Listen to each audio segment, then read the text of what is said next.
Hello team, welcome to another ATP Geopolitics video with myself, Jonathan MS Pierce. This Ukraine War update extra video, giving you extra tidbits and nuggets to get your teeth into to give you greater understanding of the war in Ukraine. We are going to do a bit of statistical analysis today, looking at the Ukrainian general staff figures for the Russian losses over the course of the war. I'm going to repeat myself for at least some part of this in discussing some of the patterns that we see from the beginning of the war that you would have seen in other videos that I have done this analysis in, and we're just going to update it with what we're seeing at the moment. You can find this OneDrive link in the description to most of my videos, certainly the hits and losses video. And we're also going to look at Bill's, so that's Dell's data sheets here, and he's an absolute legend for doing this every day. And also Bill, another guy who does some good stuff, has created the Ukraine War Statistics dashboard, which is also linked in my daily reports. And we're going to dip into looking at the mean averages just to give us a sense of what is going on with some of these categories. As you can see here, we have and remember, they're all the caveats that will apply to these stats in terms of these are Ukrainian general staff figures, so take them for what they are in that respect. There will be an element possibly of propaganda, there will be an element of inaccuracy, but as I've explained before, we know that if they are inaccurate, they are consistently inaccurate to the same degree, or at least that's what we found from looking at the data that came out of the initial Avdiivka attack from the Russians starting in October, that they mapped visually confirmed losses really well, so that if they are inaccurate, say 20% too much, then it's 20% every day, and therefore they still tell us a story, they still give you an indication of trends, etc., etc. Okay, but that's not to say they are inaccurate by 20%, though. That is, of course, a key thing to say. Right, so we have these graphs that are derived from the daily data. This is the personnel. On the workbook, you have the raw data itself, and then you have each of the categories, and we're going to look at them one after the other. Personnel here, you can see that as each day each day goes by, the total from that day is added to the running total, which gives you that blue line. And the steeper the blue line is, the more that the Russians are losing. So, for example, you can see it's fairly shallow here, and it starts getting steeper around this point, and that correlates with the higher daily numbers. Then it sort of a bit of a shallower gradient there as the stats started coming down on a daily basis compared to what they were, and then it ticks up again here, reflecting these high figures. And there are these pulses, and these pulses will be as a result of different things happening on the battlefield. So going back to 2022, you had the Kharkiv counteroffensive, and then you had the Kherson counteroffensive, and then Bakhmut really started in earnest, and then you had the Ukrainian counteroffensive starting around here. So the Russian losses weren't as high because actually the Ukrainians were pushing, and then the Russians started pushing again in October 2023 big time at Avdiivka, and they seem to lose more of their troops at the moment when they do the attacking. So this is why I've been arguing that the Ukrainians need to sit back and soak up the Russian pressure for 6 months to a year. Now, there's going to be some interesting analysis that I'll show you in the frontline update today with regard to what George Barros says, that you can't always sit back and soak up the enemy's attacks, even though they might be super attritional for the enemy, because you are relinquishing initiative to them. They are dictating what's going on. If you're just sitting there and attriting them, you're not dictating what is happening. You're not seizing the initiative and the momentum, and you're certainly not going to take back land that you might have lost. And so there is an argument to say that the Ukrainians need to sit back and soak up the Russian pressure so that the Russians attrit themselves but also push back in certain places and gain the initiative, like the active defense type approach, where there'll be certain weaknesses that the Ukrainians will want to take advantage of. But anyway, you can see here that personnel losses have been high for the Russians since October. The whole Avdiivka counteroffensive, or the Avdiivka offensive, was really, really painful for them, certainly initially, and then suddenly they broke through. But all of this area here was when they were just beating their heads against a brick wall, and then the Ukrainians ran out of really started running out of equipment and ammunition and supplies, and the Russians were able to take advantage. Then we had another wave of losses, sort of dipped down and then back up in sort of February time. This is where if I remember correctly, the Russians were starting to attack in a number of places. So it was Avdiivka big time to begin with, and then it was Krasnohorivka, Novomykhailivka, and then Tersky and Torna as Terny and Torska, Chasiv Yar, and of course Avdiivka. So that, I think, led to heavy losses here, but then dipped back down in April, and that, I wonder if that was to do with the really horrific lack of supplies for the Ukrainians, such that even though the Russians were attacking, the Ukrainians were unable to hammer them at all with artillery and whatnot. And now we are seeing this uptick.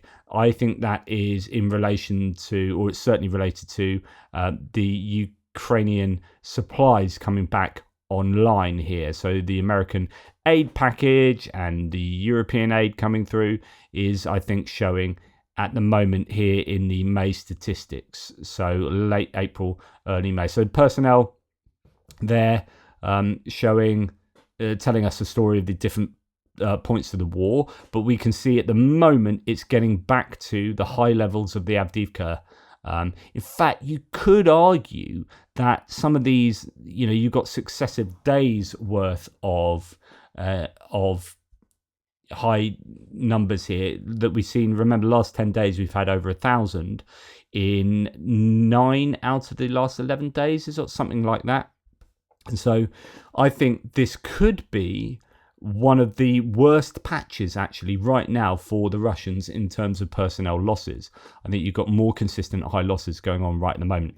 It's going to be interesting to see how the next week pans out. We're moving on to tank losses here, and you can see that the Russians lost a lot at the beginning. That's why it ticks up there. This very steep part of the totals curve there. This is orange dotted line. If we go back to the personnel, it gives you the is it the 7-day rolling average going on there? Let's have a look. No, there's 7. That's the moving average is the green line.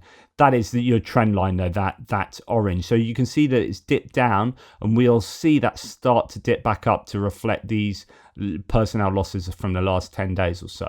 But it's certainly come back down as the Ukrainians ran out of their equipment. Well, here we've got the numbers ticking up at the beginning of the war and then sort of stabilizing somewhat, and then we had the Kharkiv and Kherson counter-offensives that led to an awful lot of Russian equipment being lost.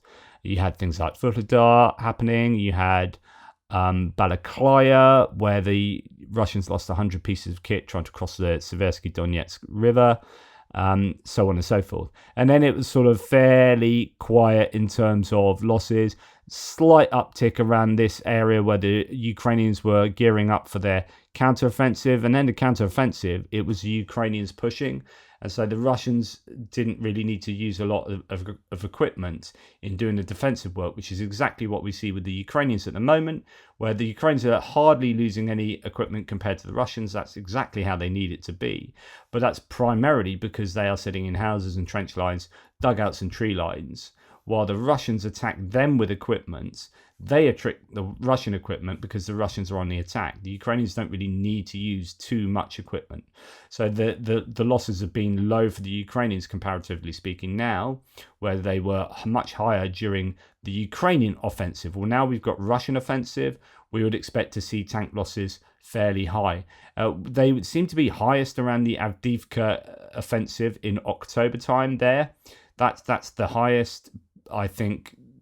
That's the biggest purple patch for the Ukrainians. And then we've had these pulses of high losses for the Ukrainians that have been fairly consistently high compared to pretty much most of 2023, or all of 2023. There were some high losses in 2022, again, those offensives and the early part of the war where the Russians lost heaps of stuff because they all got stuck in the mud and it was all a bit of a nightmare.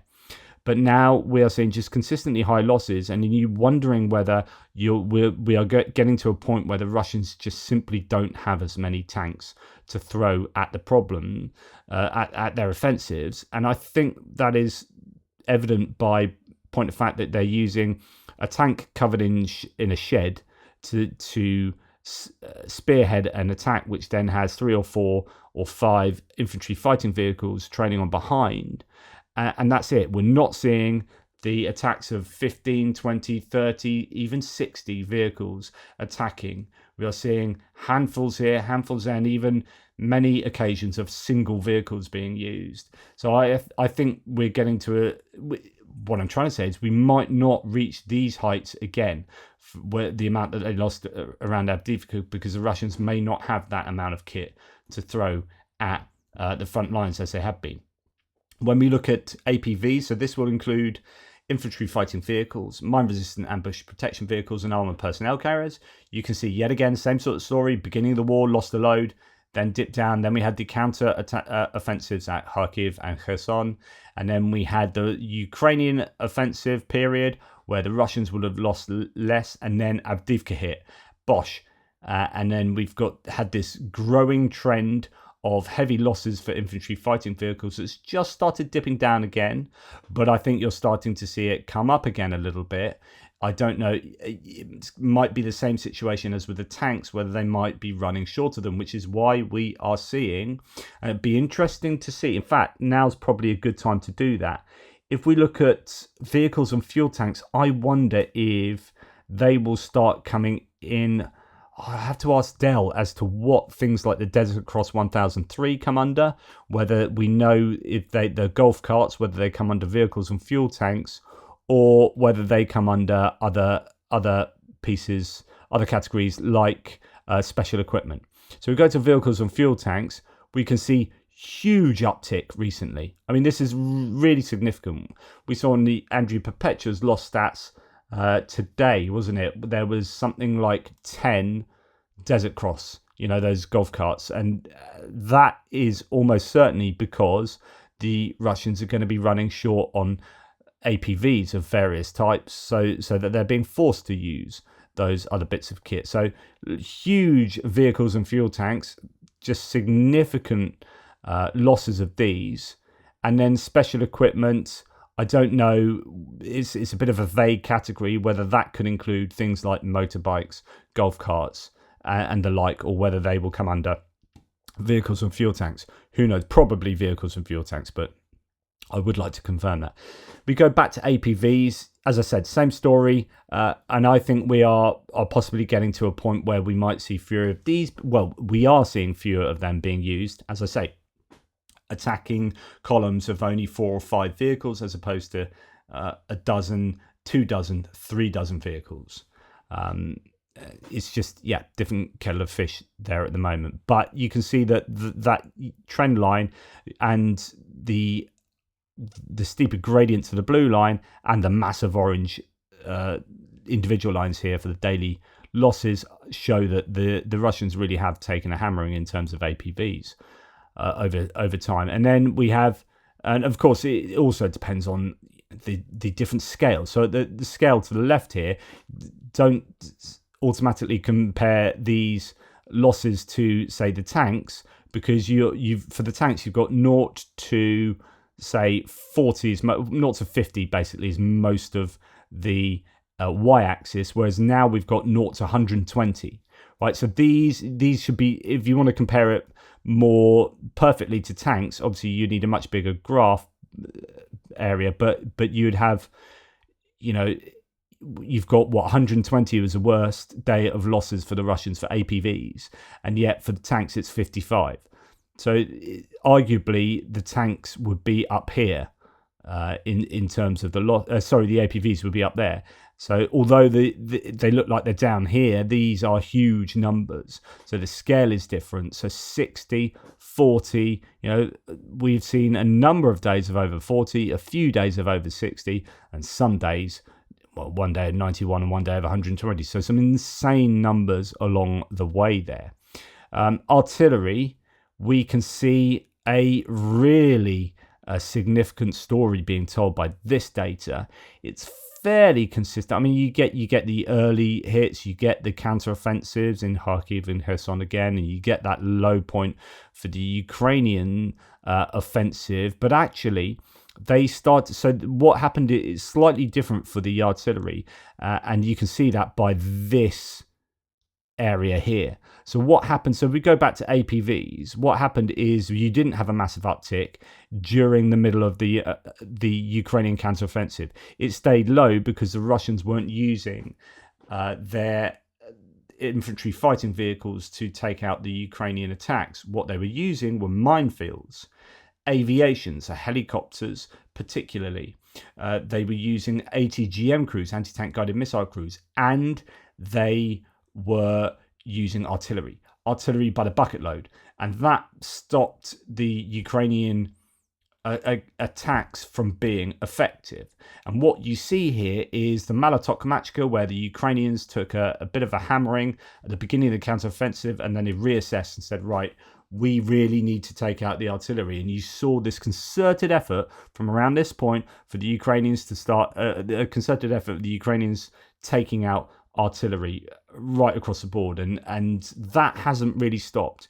Ukraine know that if they are going to prevail in this war, they need to take out artillery and they need to take out air defense systems, anti-aircraft warfare, radar, etc., etc.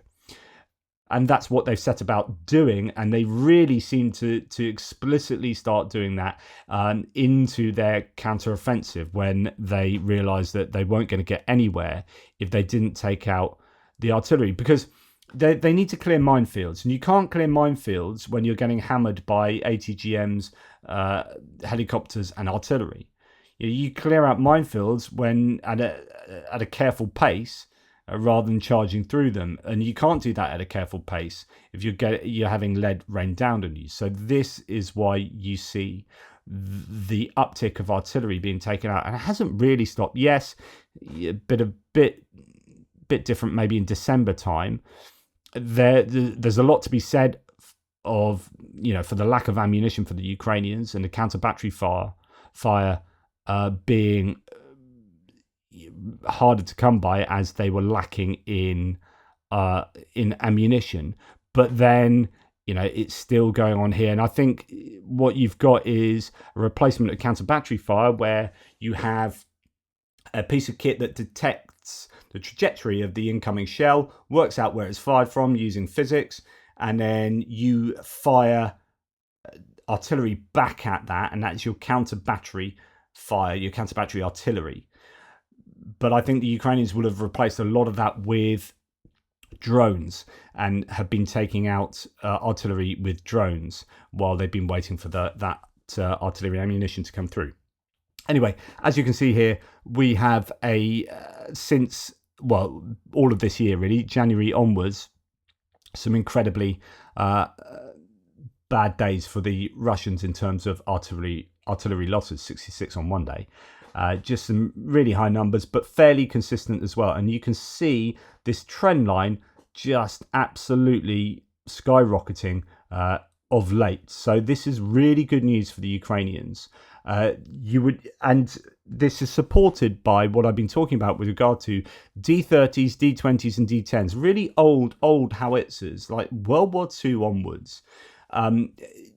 You're starting to see these on the front line getting taken out on visually confirmed loss statistics, and that can only be because Russia would not want to use those unless they had to use them. So they are having to use them. Why are they having to use them? Well, look at the attrition.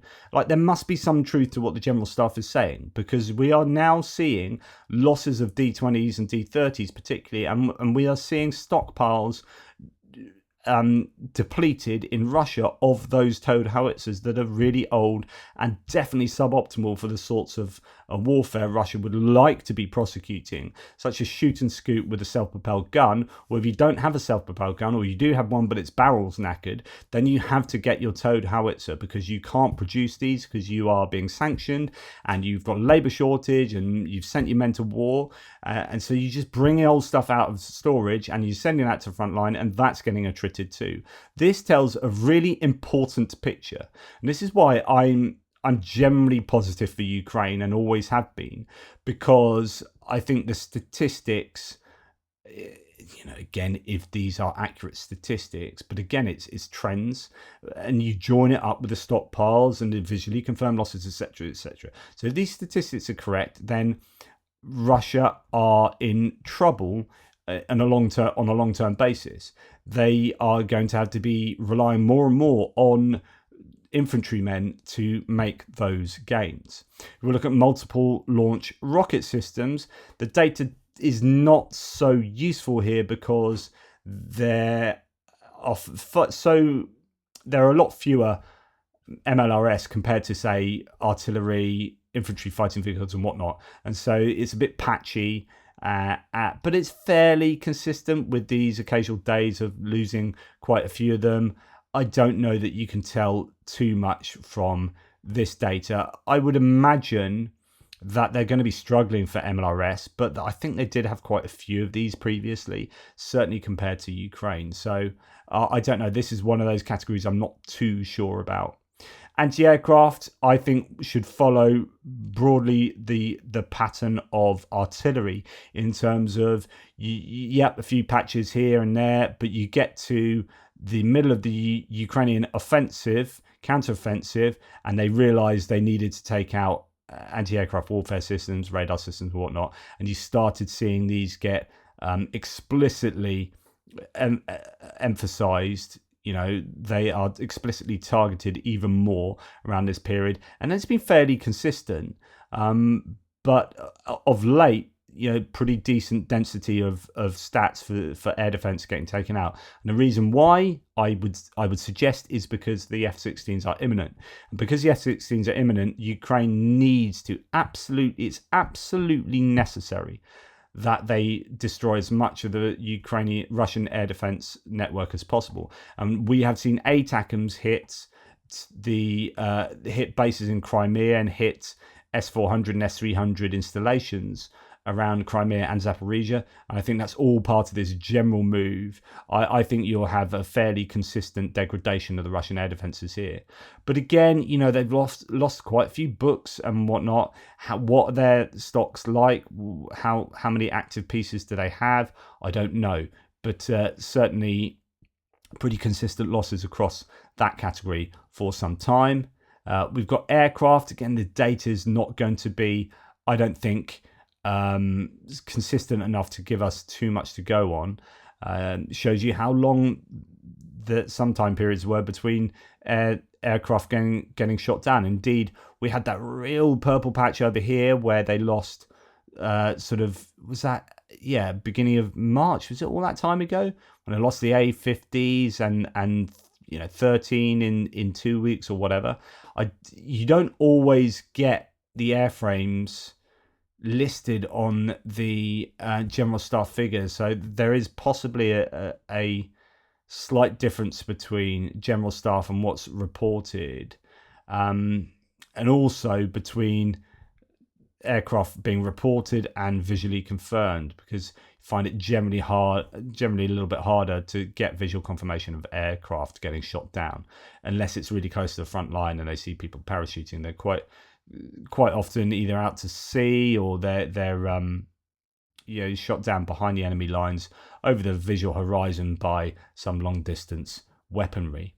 Helicopters fairly similar. In fact, a long time since we've seen helicopter losses. 6 in one day there. That's probably going to be the airbase that was hit. And again, the claim was that there were 14 at the Berdyansk airbase. I think that's what that one is, and yet only 6 on the list. So again, some differences between what were claimed and then by claimed on socials and by certain sources, and then what the general staff put out. Then we have drones and cruise missiles. So these are things like Shahed drones, not FPVs and whatnot. And we can see that the Russians are really using them in heavy numbers now, using them at the rate they're producing them, but they also are producing them now themselves. And that means that they have control over, or more control over, the procurement of those drones.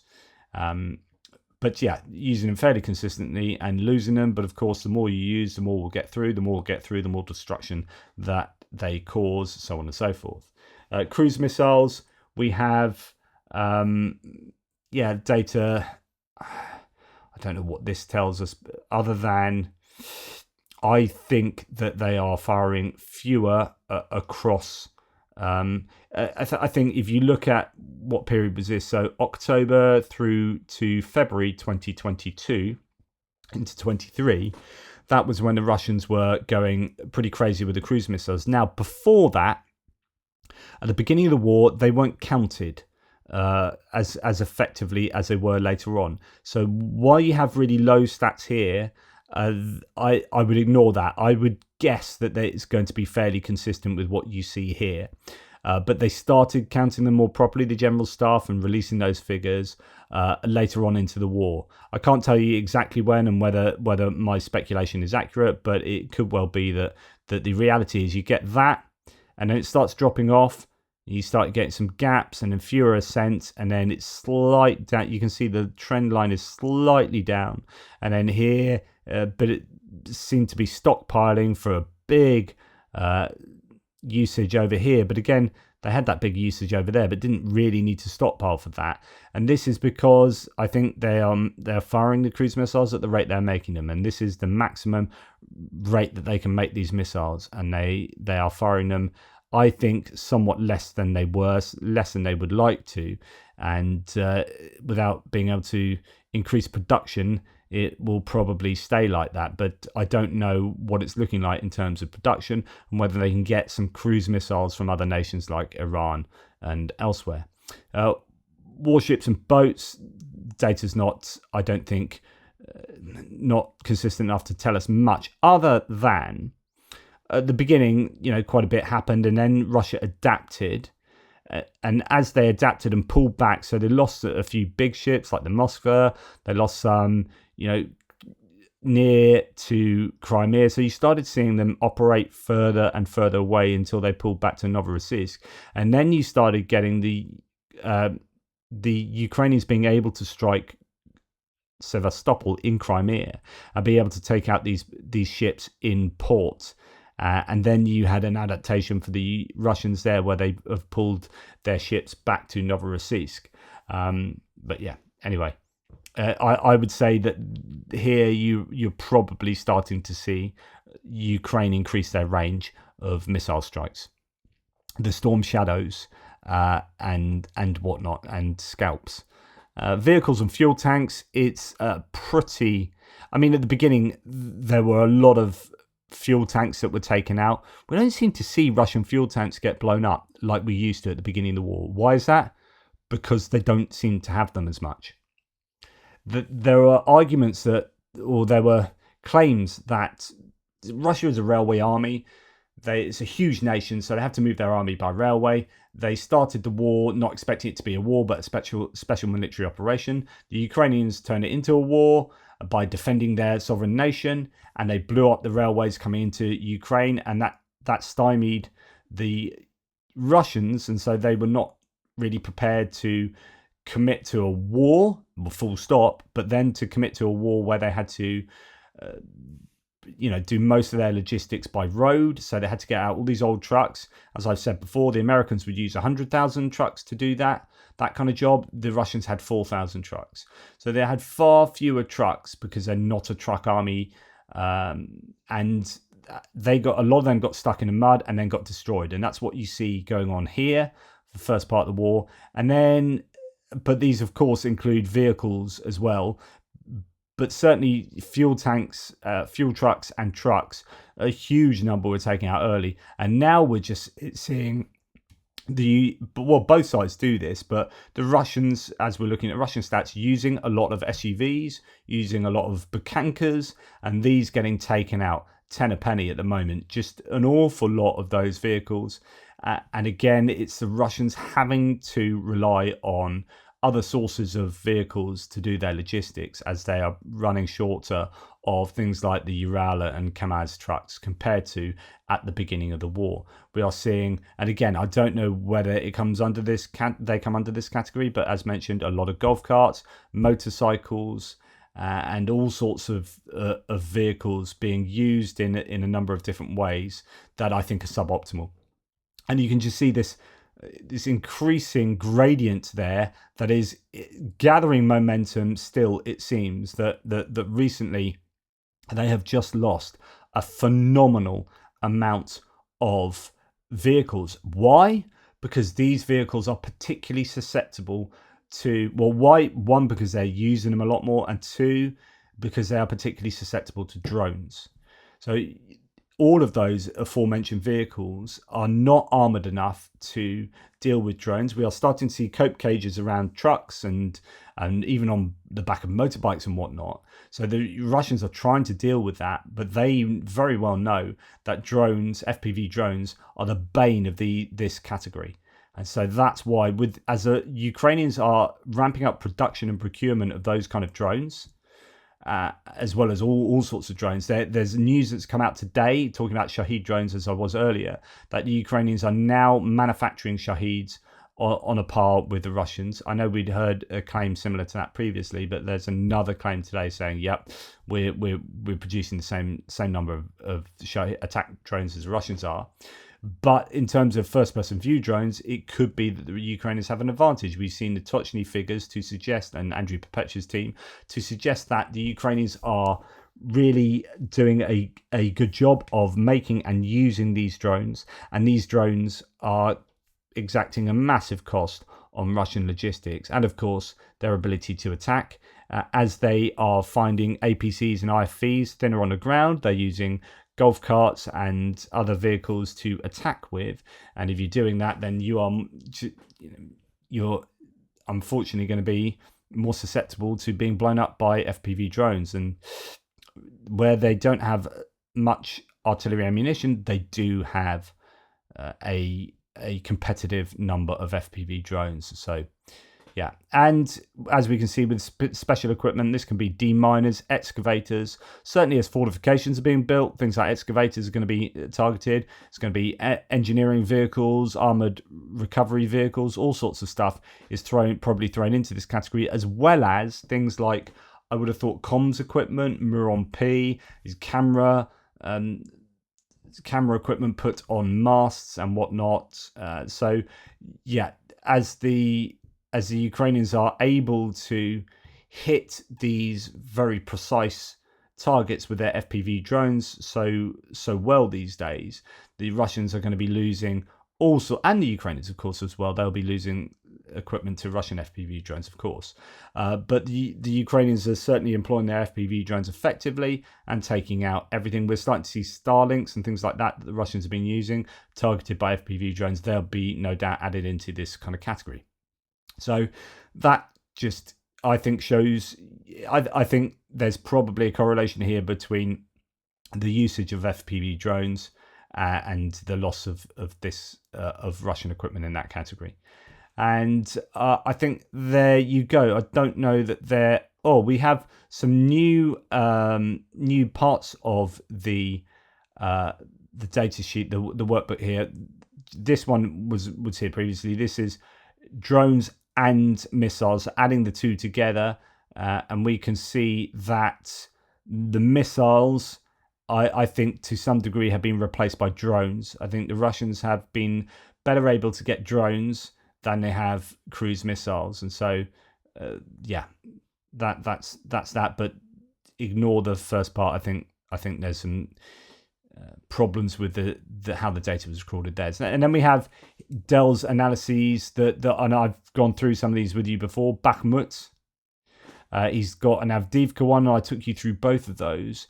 And I need to look at the Ocheritina one, but he's done pretty much the same, which is how expensive it has been for the Russians to have taken this area. And we compared Bakhmut to Avdiivka previously. I don't know if you remember that. And we'll probably have a little look back into those, remind ourselves of the figures, and then compare those to areas of attack that the Russians have been engaged in with Ocheritina, and see whether Ocheritina has been a more successful attack than other attacks for them.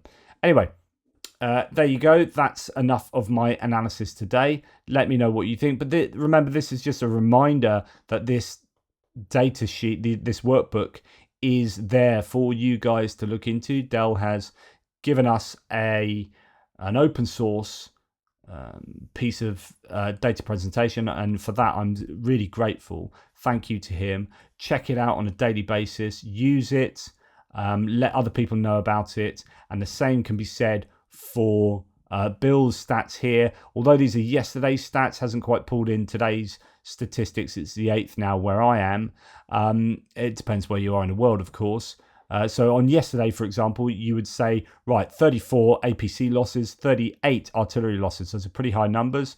What are the averages, the mean average for those? Well, APVs 16 and artillery pieces 15.